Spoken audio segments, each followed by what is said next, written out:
what are some of the things in, maybe recent months or this year that you feel are really relevant for loan officers to start thinking about when it comes to their content? Well, I mean, it's education. See, like I thrive in chaos. And that's what this market feels like. So when I started my website, Find My Way Home, it was a consumer-facing website. It was content marketing. Back then, we were called bloggers. Like that was the content that you had, or you were old school. I've been in the Dan Kennedy School forever. The long-form sales letters, I've sent them out, with Post-its on them and highlighted and all that stuff. I've done both. And, right now, consumers get all of their information from clickbait headlines. And, you talk to one loan officer or another, everybody has a different perspective on the market. Everybody has a different challenge. And I think one of the things that we also run into is we assume that everybody knows what we know, right? Like people are always shocked to hear how many people think that you need 20% down for a down payment, right? Probably the most important thing that I've been focusing on recently when it comes to content is understanding that as originators, we make money by having conversations about qualifying for a mortgage, right? That's our money-making activity. When I can have a conversation, our marketing and our advertising set up that opportunity. They create the opportunity for us to have that conversation. But then here's where it breaks down. The only difference between a conversation and content is who it helps. And a conversation is helpful to somebody on your timeline when it's convenient for you. But when you take that conversation and you document it somewhere, now you're helping the consumer on their timeline when it's convenient for them.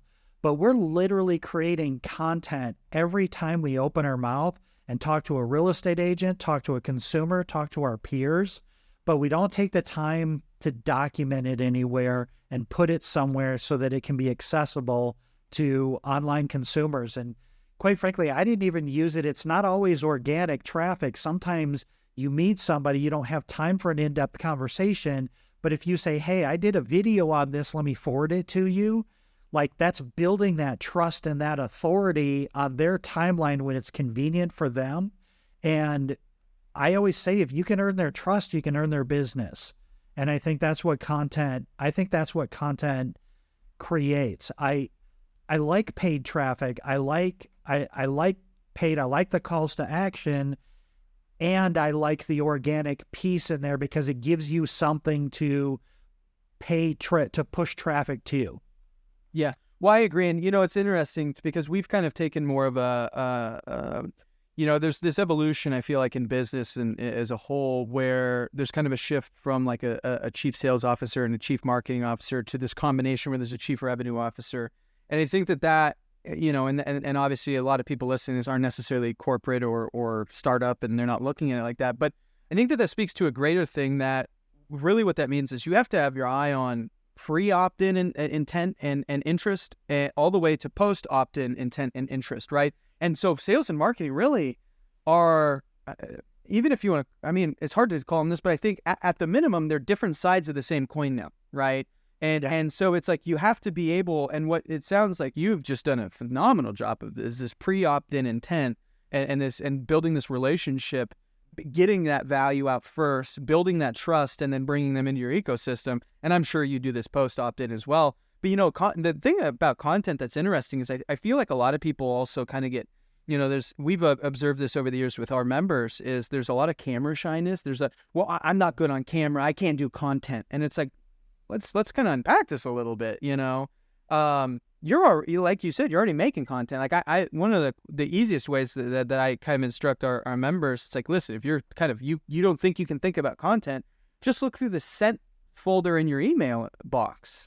What did you send out? What's the last 50 emails? Well, you'll find 7 of the last 50 were probably the same thing. Yep. Hello. There's a piece of content. Not only do you get the content, you buy back your time. Like, There's so many cool things to do with content. It's not just about, oh, I got to be like on YouTube, right? I mean, that's a component of it, but I think people oversimplify it and make it more complicated at the same time than it needs to be. There's so many ways to do this. Yeah, no, absolutely. The sent folder is an old school. That is just a because your consumers, your in process or your pre-process, your pre-qual people, when they send you an email, that subject line is your hook, right? Like that's their question. That's what they want to know. Hey, I had questions about this is what this is going on. One of my favorite sayings, and I wish I made this up, but I stole it from somebody. There are not 10,000 questions about qualifying for a mortgage. There are 10 questions asked, 10,000 ways. And that is so true. And what I found from my website is I've got some blog posts with thousands of comments. And what used to always crack me up is how often I would get a comment that says, hey, my situation is exactly like this person's situation, except. And the except was the equivalent of I was wearing a blue shirt and they were wearing a red one. Like it really wasn't relevant to what the situation or what the solution is. But what that taught me over time is that everybody feels like their situation is unique. But we know, as being the person that's answering those questions, there's really only a dozen topics or a dozen questions, and then there are outliers, right? There are circumstances that lead them to it. But just as people are camera shy, I think consumers are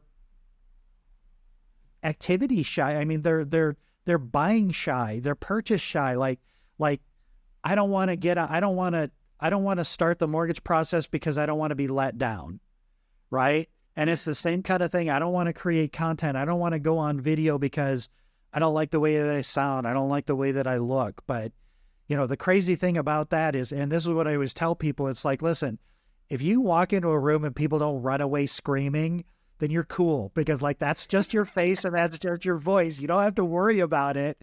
It's like we're always so critical of ourselves, but man, like your audience, these loan officers, like you are so smart. You've got so much experience. You've helped so many people through just like impossible situations sometimes. And we've all helped people that were turned down by 2, 3, 4 other loan officers. And, they just didn't take the time, or they didn't see, or they didn't know the guideline, or whatever the case is. Like, we are a wealth of information. And if you're not creating content, nobody knows.